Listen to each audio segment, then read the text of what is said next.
Hey, my name is Lee McCormack and I'm from RipRow. I want to talk a little bit more about stances. As you might know, you can RipRow with your feet next to each other. You can RipRow with your feet in a bike stance. You can RipRow with your feet pretty much anywhere, right? If you're a cyclist, you're going to kind of discover, right, that it's really, really hard to function with your feet this far apart.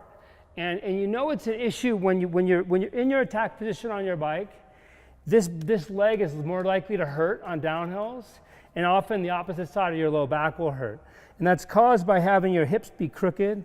And see how my knees kind of come out of alignment? Okay, that's really, really common. And it's caused by having a tight hamstring on the forward leg. So when you RipRow, this is a great way to kind of open up for individual workouts and just to open up your range in general so you ride better. I would recommend when you're cold, start with your feet next to each other, right? And let's say you're warming up with shred lifts. Get moving until you have a full range of motion. Since I have a seat on this thing, when the seat is in my sternum, I know I'm getting full range of motion, right? And then what you can do is you can gradually kind of work your feet apart and basically just work the range of motion.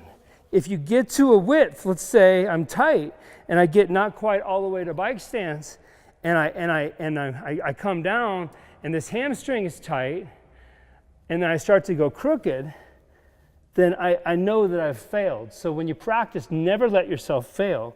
Keep your hips square. Only move as far as you can well. You know you're good when your knees are next to each other, right?